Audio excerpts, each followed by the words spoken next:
Good evening, everybody. Thought a good video tonight. Let's do the, what would be, fourth video in this series, the last video in this series. Let's put the 8R back together. So, I'm going to get the camera stable, turn it down so you can see what in the world I'm talking about. Okay, so I showed you in the last one, after paint, this is what we have. Base model, steering turns, yada yada yada. First thing we need to do is paint the fuel tanks and then add the decals, and this bad boy is ready for clear coat. I'm not going to waste time showing you paint fuel tanks, so I'm just going to go ahead and get those painted and I'll catch back up with you guys. Okay guys, there you can see nice coat of paint on the tanks. So the next step now is put the decals on. I've got water slide decals. Those go on ultra clear, ultra thin. Don't see that white edge around them like you do on regular decals that you cut off the paper. So I've got just a little Tupperware lid, a little bit of water. I always tend to screw these up, so I get nervous.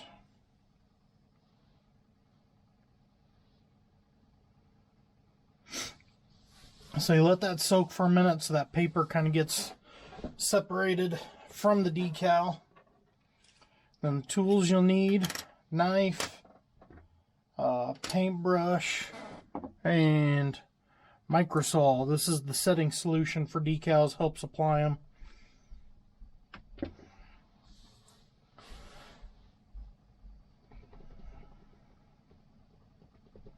I don't know what else to say here. We're just going to sit in silence, I guess, for a minute.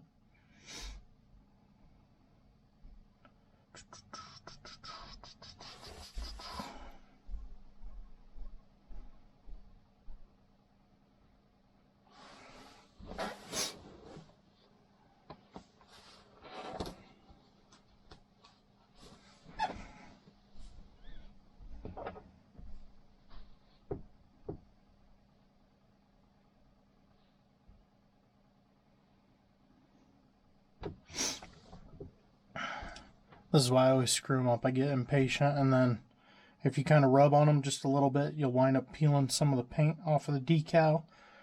Then you get some edges that just don't look right, and then you're angry and have to start over.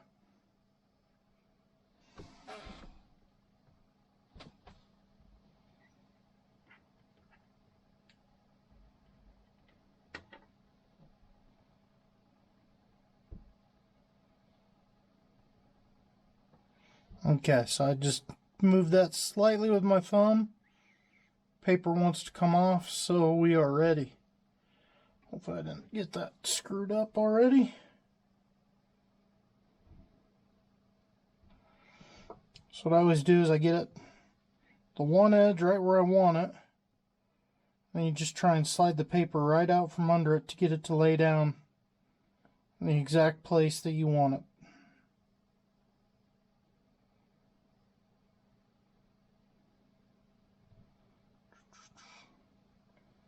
Got the wrong angle. I'm going to have to do a little brush work.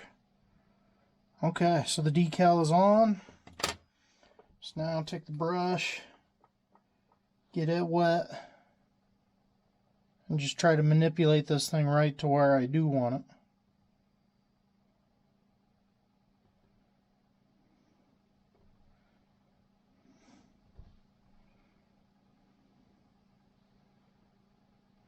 Okay, that one is good enough for me. So I've got just a few minor ripples in it, but I think it's set nice. Bingo. Now I'll do the other side, and then this guy is ready for clear coat. So I'll catch up with you then. And there you have it. Pair of 8 260R decals on. I'll let these set and dry overnight. Tomorrow morning I will shoot them with a shot of clear coat. Then we are ready to start putting that thing together. Okay guys, while parts are drying from clear coat, let's start putting the cab together because we can do a lot of that fairly quickly. So I've already got the beacon and the flashers with some detail orange. Got a little bit of silver for the mirrors. Ready to put the cab together. It's first thing. Take my Instaset and put just a little drop right here on the corner post to try and keep this stuff drying quickly, because it is really hard to hold all this stuff in place long enough. So the first thing I'm going to do, hold this up to see how much to trim off, because there's always a little bit of the J to trim off. See how that looks. Just a touch more.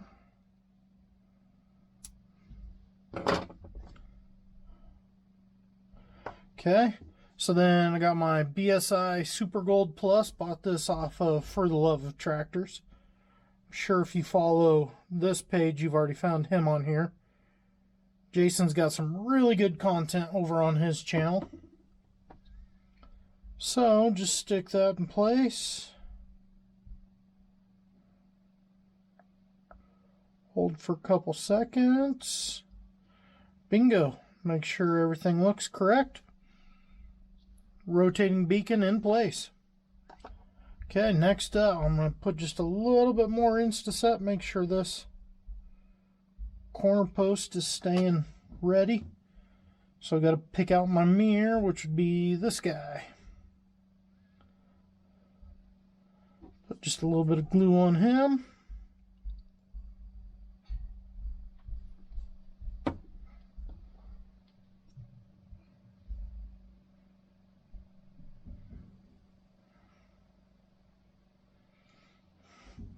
Make sure it looks level.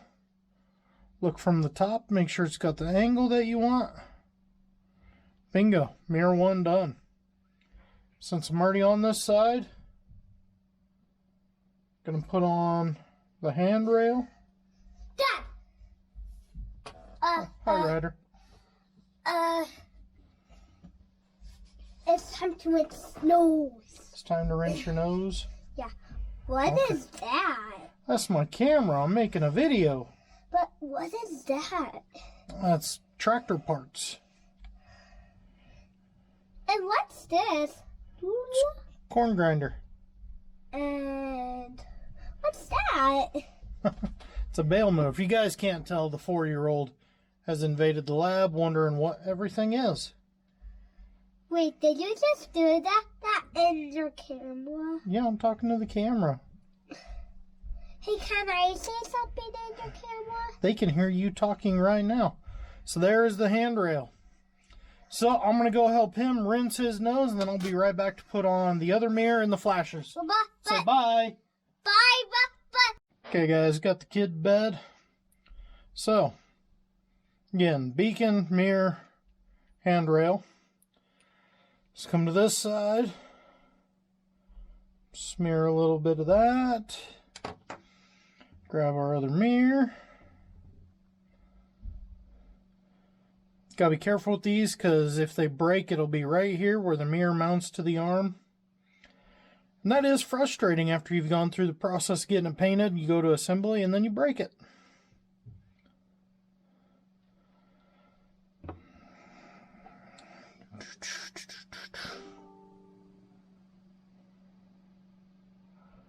My phone just will not be quiet tonight. Maybe that'll be a update from my designer on the next model. Okay, mirror number 2 on. I'm really excited about the next prototype I am working on. I've got some prints that showed up today from China of some alterations. One of those I am super excited about because it just is kind of a game changer for me doing silage equipment. I might do just a quick little 2-3 minute video on that order. Try and put that out here midweek.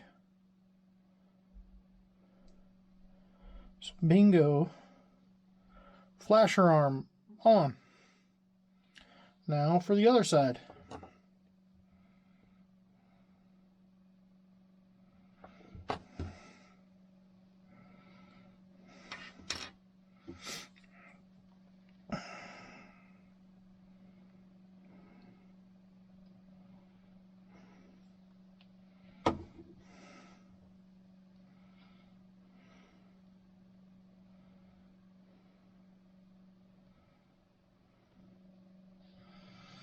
Bingo, done. Now the other things I did to this, I trimmed off the front tab, and the rear tab I cut off the piece that comes back, because the way Ertl designs this, that cab sets and then the casting snapped around it. But because the casting to fill the hood seam is already done, you have to make the cab to where it fits on a closed casting. Oh, the one other thing, the steering, what do you want to call it? The steering column and vents. No, John Deere doesn't have vents there. They're in the cab. What else is around here? Oh, a couple cubby holes, the ignition, all that whole box there on the front. That sticks way out. So what I did was I put a little bit of this Super Gold glue through the open hole to glue it to the window, and then used my side cutters here to trim off the plastic to get that closer to flush. It's not quite flush, so that way hopefully that'll snap in. And I keep saying Super Gold. This is supposed to not leave a film residue whenever it dries. You use this Max Cure, which I'm used to using. This is what Eric over at Rockin' H got me hooked on years ago. Problem with that is sometimes when it dries, it gets kind of cloudy. So if you're dealing around windows, it's not good. If you're putting painted parts together, it's not good. So I'm trying out this Super Gold. Jason over at For the Love of Tractors is now a BSI glue dealer. Give him a check if you haven't already. But either way, the cabs are done, so we're ready to move on to the next step. Okay, so the next step is going to be start messing with the rear axle. So what I do, who was it? Carson Bryan gave me this idea. You take 1/8 tube. Sometimes you gotta peel out a little bit of paint to get it to fit. You use that as a spacer. And basically you set that, what do I have it as? I got cheat sheets over here on the wall, sorry. So this is going to be a 78-inch spacing tractor. So you want your spacer to be 1.22 inches. That is what you will set your wheel width at, 1.22 inches. What it would appear, 78-inch wheel spacing is the same as the casting. I haven't put a tractor together in 10, 11 months. So I'm learning the same as you. So a 1.22 is a 78-inch spacing. Your spacer, using these tires from Daryl Stengler on eBay, I have another note down here, 0.05 difference. So you take your 1.22 spacing, which would be right down the center of the treads, subtract 0.05, so you get 1.17 is what your spacer needs to be, and that accounts for the width of the wheel in here. So that tire will be basically right up against the casting to get the 78-inch wheel spacing. Then the axle itself, axles on a front wheel assist tractor are 120 inches long. So you do the simple math, that's 1 7/8. So that guy is ready to go in there. Like so. Then I'll drill out the hubs here in the middle of the wheel to make the tires fit on. I will get them on, glue them in place, and go from there. Okay guys, so I got the rear axle mounted. I think as you can see in there, you got the inner weight, the tire, outer weight. So the axle itself needs just a little touch of black paint. Get that cleaned up, and then put on the dual hub, which those guys are right here. So put on just a touch of black paint on the axle so it doesn't look odd with brass.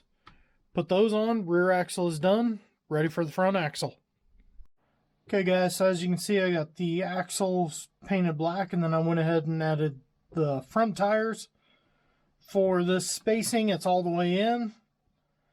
I've been debating for a long time about how I want to do the front axle because of fenders. The fenders do not work well with this brass 3D front end because there's nowhere for the fender to go. So I'm doing to this one the same thing I did to the ones I made last spring. The front axle is now solid, no turning. So this can set right over the A-arm. I'll glue it in place, show you how that turns out, as well as adding the dual hubs to the rear axle. Okay guys, as you can see, hubs added, fenders added. So now I'll go ahead and just snap in the rest of the parts. The front grille, you might need to trim a little bit on the tabs on the back. I'll put the front weight bracket and front weights together. Glue those, glue them on. Put the ladder in, the exhaust in, and the ladder rail in. So I'll go ahead and snap all that together now. Okay, so as you can see, all the detail pieces are added. Only thing left to do to the tractor now is a little bit of black paint for the grille. And then the cab, one thing I forgot is the antennas in the roof. I really like to have the radio antenna and CB antenna, so I'll drill 2 holes, set those in. I'll check in with you guys again. Okay, so I got the detail paint, got the antennas added. The only thing left now is put the cab on the body. In order to do that, you got to trim back the stud here that holds the steering wheel in place. Trim this little mounting piece off that went at the base of the hood right there where the floor and hood would meet. And then because the back end now is smaller, you need to trim that one down to make it narrower so it just snaps right in. We'll glue it into place. Okay, and there we have it. 8360R. You saw it from a stock Ertl tractor all the way to the finished product here. Now you understand why these custom tractors cost what they do. But there we go. This bad boy is DUN done. Ready to go on the shelf. This will be running a merger and a disc for Silage Crew starting, well, it's January now, so starting in May, just a couple months away, and this bad boy will get to work. And with that, I'm going to go ahead and wrap up this video. Please make sure to give the video a thumbs up, subscribe to the channel. Next round will probably be the 8RT. Catch you guys in the next video.